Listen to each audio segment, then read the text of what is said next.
अस्सलामु अलैकुम वरहमतुल्लाहि वबरकातुहू। अच्छा, ये हकीम फ़हीम सन्यासी साहब का जो है वो नुस्खा है गंधक का ऑयल। तो ये जो है वो मैंने अमल शुरू कर लिया है अल्हम्दुलिल्लाह। ये 100 ग्राम जो है वो गंधक आमला सार है और ये कास्टेड पत्री, ठीक है, ये भी 100 ग्राम और 2 तोले जो है वो इसके अंदर ये बोरिक एसिड, ठीक है, 2 तोले ये डलेगा, लेकिन ये बाद में डालना है इसके अंदर। अभी जो है वो बस इसको आमला सार और कास्टेड पत्री को जो है वो कर्ल करके तो इसको रख देना। जब ये तेल हो जाए तो उसके बाद जो है वो फिर इसको बाटी में डाल के तो चूल्हे के ऊपर जो है वो रखेंगे और इसको गर्म करके फिर 2 तोले चुटकी चुटकी करके जो है वो फिर इसके अंदर बोरिक एसिड का जो है वो डालेंगे। तो जितना भी जो है वो ये ठंडा होने पर जो है वो कलमों की शक्ल में बन जाएगा और ऑयल जो है वो अलहदा हो जाएगा गंधक का, और कास्टिक जो है वो रह जाएगी उसके अंदर ही। और इंशाल्लाह जैसे ये अमल आगे जो है वो करेंगे तो साथ साथ जो है वो वीडियो बना के तो शेयर करते रहेंगे। जी अस्सलाम वालेकुम वरहमतुल्लाहि वबरकातुहू। जी, ये कास्टिक पत्ती और गंधक आमला सार को जो है वो कर्ल किया जा रहा था, तो कर्ल में ही जो है ये तेल की शक्ल में आना शुरू हो गई है।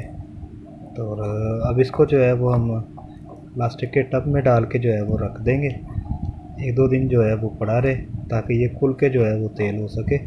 इसके बाद आगे का इसका मज़ीद अमल जो है वो इंशाल्लाह हम करेंगे। जी, ये 1 दिन के बाद का जो है वो ये रिज़ल्ट है। ये गंधक जो है वो काफ़ी हद तक तेल हो चुकी है। अभी जैसे कि साथ मोहतरम ने बताया था कि 2-3 दिन जो है वो इसको ऐसे पड़ा रहने देना ताकि ये खुल के जो है वो तेल हो सके। जी अस्सलाम वालेकुम रहमतुल्लाहि वबरकातुहू। अच्छा, ये 2 दिन जो है वो पड़ा रहने के बाद बिल्कुल जो है वो तेल की शक्ल में आ चुका है सारा मटेरियल जो है। इसमें 2 चीज़ें थी, एक गंधक था और एक कास्टिक पत्ती था, और ये दोनों जो है वो 2-3 दिन ऐसे खट करके जो है वो रख दिया। बाद में अब ये सारा जो है वो तेल की शक्ल में आ गया। अब हम पहले इसका जो है वो वज़न करते हैं कि ये इसी तरह का सेम है, इसका जो है वो टेयर कर लेते हैं।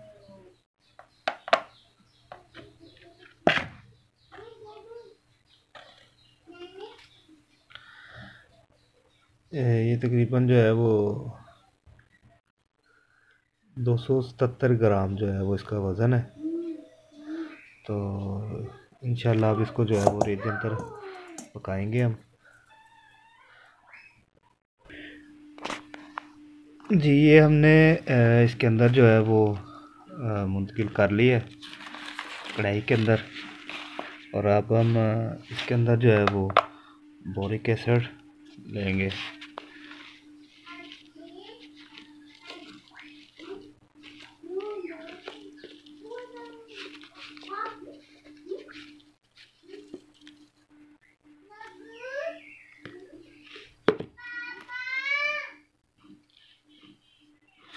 ये हमने बोरिक एसिड जो है वो ले लिया। आगे अब इसको रेत यंत्र पे जो है वो गर्म करके तो ये थोड़ा थोड़ा जो है वो करके हम इसके अंदर डालेंगे। तो और इसको बाद में जो है वो ठंडा होने के लिए रख देंगे। कास्टिक पत्ती और ये जो बोरिक एसिड है ये अलहदा हो जाएगा और गंधक का जो तेल है वो अलहदा हो जाएगा। बाकी का अमल भी जो है वो इंशाल्लाह साथ साथ जो है वो शेयर करते हैं। जी, ये रेत यंत्र पे जो है वो पकाया, बिल्कुल 1 चोभी 2 चोभी जो है वो आग नीचे जल रही है। तो ये जो है वो हमने बोरिक एसिड पास अपने रख लिया। जैसे अब ये अच्छी तरह ज़रा गर्म हो जाए तो इसके बाद ये चुटकी चुटकी करके जो है ये सारा बोरिक एसिड हम इसके अंदर डाल देंगे और इंशाल्लाह उसके बाद जो है वो फिर हम आगे का अमल जो है वो शेयर करेंगे, क्योंकि ये अब थोड़ा सा अमल जो है वो लंबा हो जाएगा, इसलिए मुकम्मल वीडियो बनाएंगे तो वीडियो जो है वो बहुत लंबी हो जाएगी। इंशाल्लाह इसी तरह पार्ट की शक्ल में जो है वो वीडियो बना के तो फिर अपने दोस्त अहबाब को जो है वो शेयर करेंगे। अस्सलाम वालेकुम रहमतुल्लाहि व बरकातुहू। ये अब हमारा बोरिक एसिड वाला अमल जो है वो मुकम्मल हो चुका है। और ये जब इसके अंदर बोरिक एसिड डाला जाता है तो तब ये इस तरह की जो है वो फुटकियाँ सी इसके ऊपर बनना शुरू हो जाती हैं। अगर आप बहुत कम कम थोड़ी थोड़ी छोटी छोटी चुटकियाँ जो है वो डालेंगे इसके अंदर, तो फिर ये जो है वो इसके अंदर ये फुटकियाँ वगैरह नहीं बनेंगी। अगर जल्दबाजी से जो है वो डालते जाएंगे, क्योंकि मैंने पहली चुटकी जो है वो बिल्कुल माइनर सी डाली तो वो बिल्कुल जो है वो हल होने वाला बन गया। उसके बाद जो है वो फिर जैसे जैसे मैं चुटकियाँ डालता गया तो वो ऊपर जो है वो बनता गया इस तरह। और बाद में जो है ये फिर इसके अंदर हल हो जाता है। अच्छा, जैसे उस्ताद मोहतरम ने बताया था, ये सुर्ख कलर का जो है वो बनता है। और ये शायद आपको वाज़ह जो है वो नज़र आ रहा हो। अल्हम्दुलिल्लाह जी, ये हमारा यहाँ तक जो है वो कंप्लीट हो चुका है। आगे जो है अब ये जैसे ठंडा होगा, ठंडा होने के बाद इसको जो है वो ऊपर से गंधक और इसको कास्टिक को अलहदा करके तो फिर जो है वो उसका शक्ल दिखाएंगे कि ये गंधक ऑयल किस शक्ल में जो है वो मिलता है। जी, अस्सलाम वालेकुम वरहमतुल्लाहि वबरकातुहू। अस्सलाम वालेकुम वरहमतुल्लाहि वबरकातुहू। अच्छा जी, ये बोरिक एसिड और वो डाल के जो है वो रख दिया हुआ था, और ये 2-3 दिन बाद जो है वो अब हम इसको लहदा जो है वो करने लगे हैं।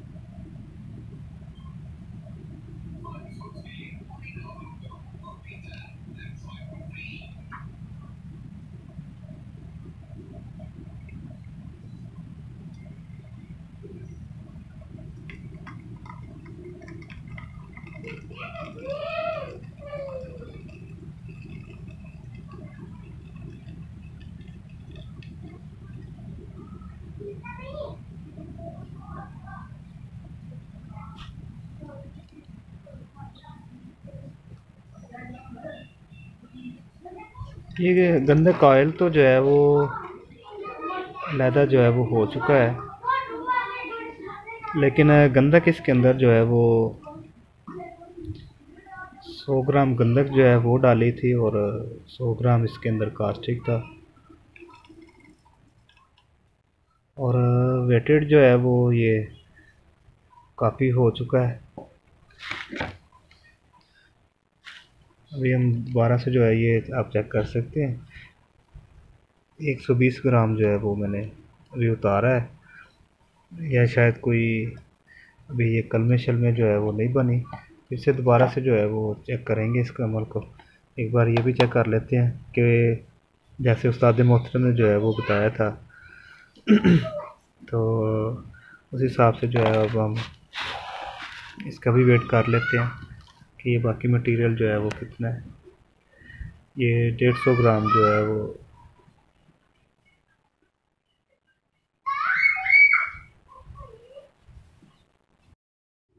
जी, अब हमारे पास फाइनल जो है वो आ चुका है। और ये इसका बाकी मटेरियल है, इसको भी जो है वो अब थोड़ा सा और फिल्टर करके तो फिर हम जो है आगे का इसका थोड़ा सा और चेक करेंगे। ये जो है इतना अमल जो है वो बोरिक एसिड के अलावा जो है वो डॉक्टर साहब ने भी कल परसों जो है वो, और तकीर हुसैन चनैसी साहब ने जो है वो शेयर किया था यूट्यूब पे। और मैं भी जो है ये अमल कर रहा था, लेकिन मेरा अमल जो है वो थोड़ा सा लंबा था उनसे, और इसलिए क्योंकि ये फ़हीम चनैसी साहब का नुस्खा है तो इसके अंदर जो है वो बोरिक एसिड का इजाफा था, तो ये उसी तरतीब से जो है वो मैंने इसको बनाया है। और ये बेसिकली तो जो है वो कीमिया के लिए इस्तेमाल में आ सकता है, जैसे कि उस्ताद मोहतरम ने बताया। और जो फ़वाइद तकीर हुसैन चनैसी साहब और डॉक्टर रिजवान शाह साहब ने जो है वो बताया है, तो उसके ऊपर भी जो है वो चेक करेंगे इसका रिज़ल्ट जो है वो कैसा रहता है। बाकी दुआ में जो है वो याद रखिएगा। कीमत अल क़ुयूम फ्रॉम नारवाल। अस्सलाम वालेकुम रहमतुल्लाहि व बरकातुहू।